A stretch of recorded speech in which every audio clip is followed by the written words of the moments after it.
Neuropathy doesn't just affect your feet. It affects your confidence, your independence, your routines, and eventually your entire lifestyle. One of the biggest misconceptions about neuropathy is that it's only numbness or tingling. Well, it's not. What often happens is you slowly stop trusting your own body. You might notice yourself walking slower, looking down constantly, grabbing walls, counters, or railings more often. You might avoid stairs, uneven ground. You might avoid walking at night, crowded places, and over time, life starts getting smaller. You might catch yourself thinking, I feel like I'm walking on foam. I don't trust my legs anymore. I feel disconnected from my feet. I'm afraid of falling. I'm okay until I close my eyes. I avoid certain places now. And maybe the hardest part is that from the outside, you might look fine, but internally, walking feels uncertain. Every step starts requiring more attention. You start thinking about things other people never think about, like curbs, parking lots, dim lighting, wet floors, uneven sidewalks, or even turning too quickly. Many people with neuropathy also become visually dependent without realizing it. Your brain starts relying heavily on your eyes because the sensory information from your feet is no longer reliable.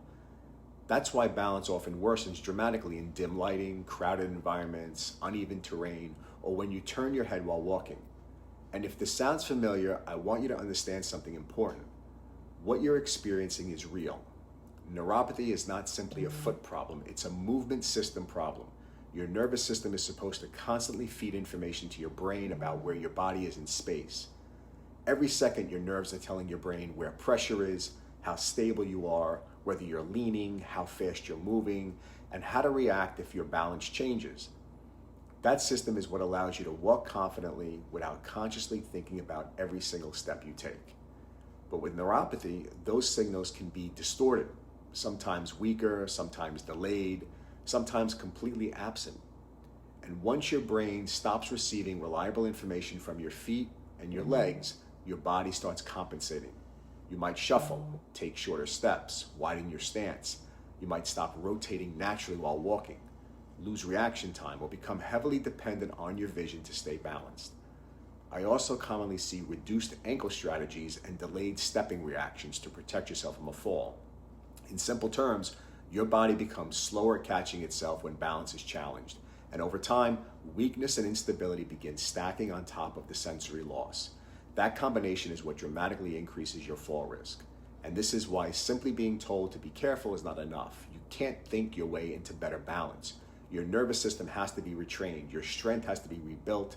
Your movement strategies have to be improved. And your body has to regain confidence through repetition and proper progression. That's where experience matters. And as a physical therapist with over 20 years of experience working with balance problems, gait dysfunction, weakness, and movement impairments, I can tell you this: the people who improve the most are usually the ones who stop chasing random quick fixes and start following a structured system. That's why my approach looks at the entire movement system, not just symptoms, not just pain, not just numbness. I evaluate strength, balance, walking mechanics, reaction time, coordination, foot stability, movement asymmetries, and nervous system function all together.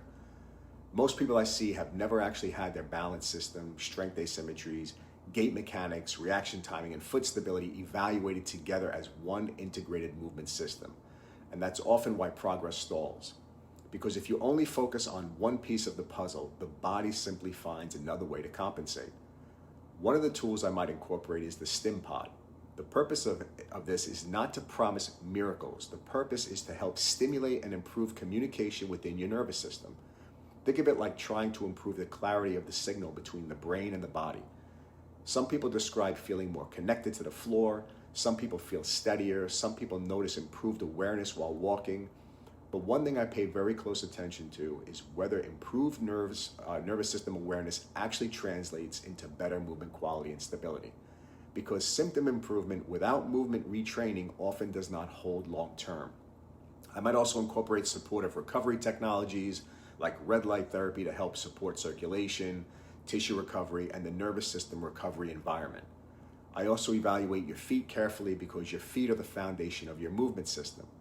Neuropathy often changes pressure distribution, stability strategies, and walking mechanics. And that's why I sometimes incorporate custom orthotics to help improve alignment, stability, pressure distribution, and walking efficiency. Not as a miracle cure, but as another tool to help create a more stable and efficient movement foundation.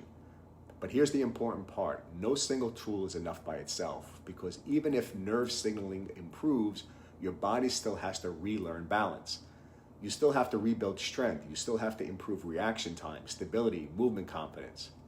That's why balance training and strength training are the missing link for so many people with neuropathy. Balance is trainable, strength is trainable, reaction time is trainable, walking mechanics are trainable.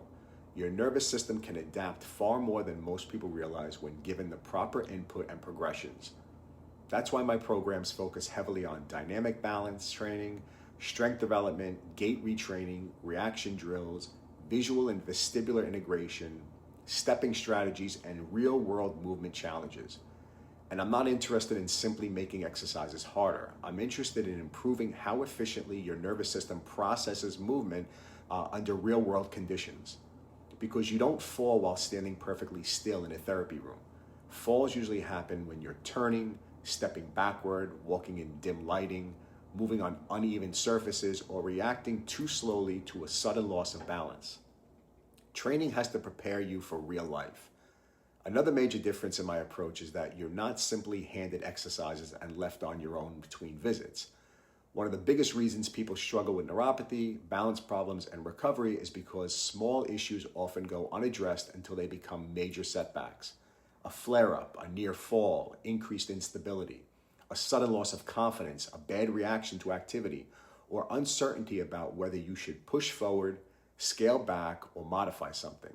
And that uncertainty creates hesitation, and hesitation often leads to inconsistency, reduced activity, worsening weakness, and increased fall risk. And that's why my programs are designed with a higher level of ongoing guidance and oversight built into the process. If something changes, if you're struggling, if something doesn't feel right, you have the ability to reach out so problems can often be addressed early before they become larger setbacks. Whether you're at home, traveling, in the gym, or you're simply trying to navigate everyday life, my goal is to help guide the process so you feel supported, progressing safely, and moving with greater confidence. Because my goal is not just to give you exercises. My goal is to help you successfully navigate the entire recovery and performance process. The goal is not perfection. The goal is helping you regain confidence in your body again, to walk more confident, travel again, exercise again, play golf again, feel safer in your own home again.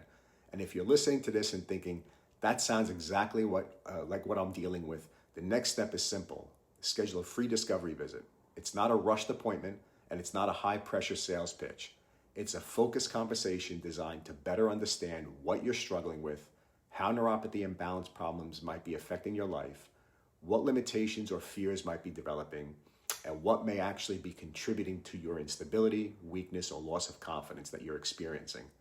We'll discuss your specific situation, your goals, concerns, history, frustrations, and whether my approach is truly the right fit for you. Because neuropathy affects everybody differently. Some people struggle more with balance, some with more with burning or numbness, some with weakness, some with confidence, some with walking endurance, and some with fear of falling. That's why I don't believe in generic cookie cutter programs.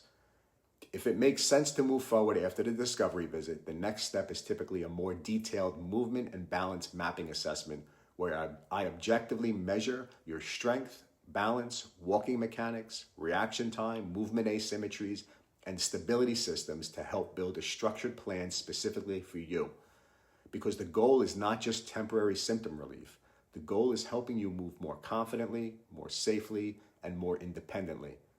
So if you're tired of feeling uncertain every time you walk, if you're tired of worrying about falling, or if you simply want clarity about what might be possible for your body to accomplish, reach out and schedule your free discovery visit. Call us at 772-485-9447. We focus on measuring, designing, and executing with structure. That's how we build durable bodies.